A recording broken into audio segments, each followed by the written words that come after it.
হাজো শাখা দেৱ দামোদৰ সংঘৰ উদ্যোগত মহাপুৰুষ শ্ৰী শ্ৰী দামোদৰ দেৱৰ 536 সংখ্যক আবিৰ্ভাৱ মহোৎসৱ পালন।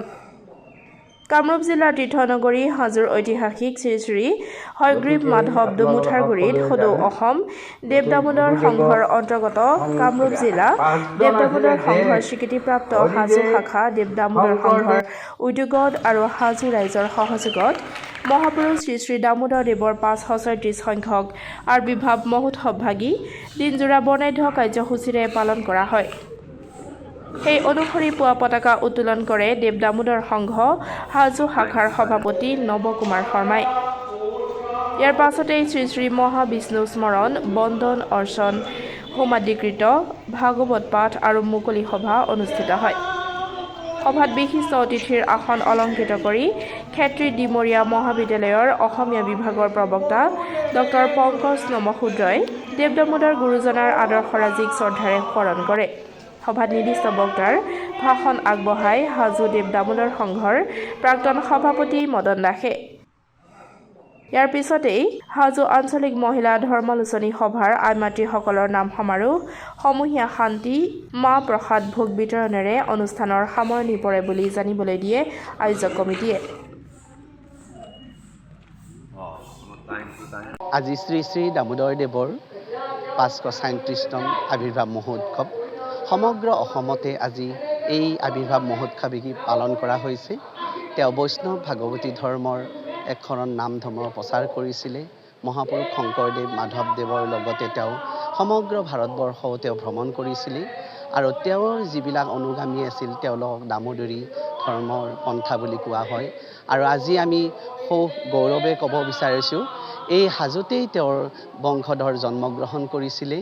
আমাৰ ৰত্নেশ্বৰ গ্ৰামত হাজোৰ হয়গ্ৰীৱ মাধৱ মন্দিৰ কেদাৰ মন্দিৰৰ সমীপতে এই ৰত্নেশ্বৰ গ্ৰাম আছিলে আৰু কালক্ৰমত তেওঁলোকে হাজোৰ পৰা গৈ নগাঁৱৰ নালনচাত দামোদৰ দেৱৰ পিতৃ সতানন্দ তাতে বসতি স্থাপন কৰে আৰু তাতেই পিতৃ শংকৰদেৱৰ লগত মিলন হয় আৰু পৰম সৌভাগ্য যে আজি হাজোবাসী তেওঁৰ পদৰেণুৰে ৰঞ্জিত হৈছে আৰু সমগ্ৰ অসমবাসীয়ে গৌৰৱেৰে তেওঁৰ আজি এই উৎসৱ ভাগি পালন কৰিছে।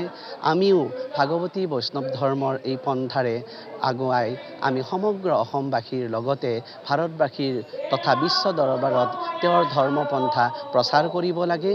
আৰু এইখিনিতে মই আৰু এটা গৌৰৱ কৰোঁ যে মই হাজোৰ সুসন্তান হিচাপে তেওঁক নমস্কাৰ জনাইছোঁ আৰু তেওঁৰ যি ভাগৱতী বৈষ্ণৱ ধৰ্মৰ পন্থাৰ যি সাৰ মৰ্ম সমগ্ৰ জাতি বৰ্ণ স্ত্ৰী ক্ষুদ্ৰে আমাৰ শিশুসকলৰ উপযোগীকৈ তেওঁ ভট্টদেৱৰ শিষ্যত ভট্টদেৱক সকলোখিনি দান কৰিছিল আৰু ভট্টদেৱে পোনপ্ৰথমে কামৰূপী আঞ্চলিক ভাষাত ভাগৱত কথা গীতা তেওঁৰ আমাৰ লিখি তেওঁৰ অপূৰণীয় সতি তেওঁ কৰি থৈ গৈছে আৰু ভট্টদেৱৰ জৰিয়তে তেওঁ সমগ্ৰ ভাৰতবৰ্ষতেই নহওক আমাৰ অসমতেই নহওক বিশ্ব দৰবাৰতে সেই ভাষা সাহিত্য সংস্কৃতিক জাতি বৰ্ণ ধৰ্ম নিৰ্বিশেষে সকলোকে তেওঁ প্ৰচাৰ কৰিছে।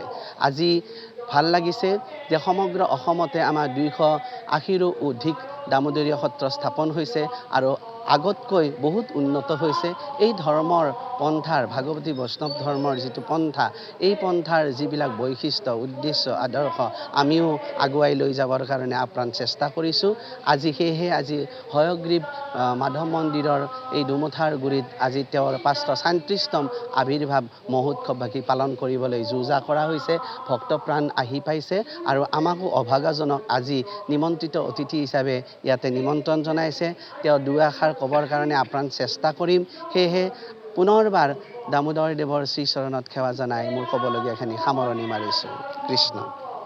আজি সদৌ অসম দেৱ দামোদৰ সংঘৰ অন্তৰ্গত কামৰূপ জিলা দেৱ দামোদৰ সংঘৰ স্বীকৃতিপ্ৰাপ্ত হাজো শাখা দেৱ দামোদৰ সংঘৰ উদ্যোগত আৰু হাজো ৰাজ্যৰ সহযোগত আজি মহাপুৰুষ শ্ৰী শ্ৰী দামোদৰ দেৱৰ 537 সংখ্যক আবিৰ্ভাৱ মহোৎসৱ পালন কৰা হৈছে। এই পালন কাৰ্যসূচী হ'ল ৰাতিপুৱা পতাকা উত্তোলন আমাৰ হৈ গ'ল। পতাকা উত্তোলন কৰিলে সভাপতি নৱ কুমাৰ শৰ্মাই। ৰাতিপুৱা 9:30 বজাত মহাবিষ্ণু যজ্ঞ আৰম্ভ হৈছে অৰ্চনা হোমাকৃতি আৰম্ভ হৈছে। যাজক দ্বাৰিকা শৰ্মা। 10:30 বজাত ভাগৱত পাঠ অলৰেডি কৰি আছে শ্ৰী শৰৎ চন্দ্ৰ কলিতাদেৱে।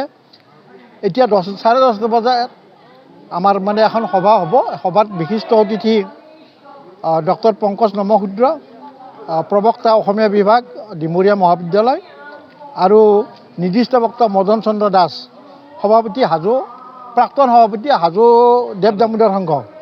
11:30 বজাত হাজো আঞ্চলিক মহিলা সমিতিৰ দ্বাৰা ধৰ্মালোচনী হ'ব, আৰু আবেলি 2 বজাত সমূহীয়া শান্তি মহাপ্ৰসাদ লগতে ভোগ বিতৰণ।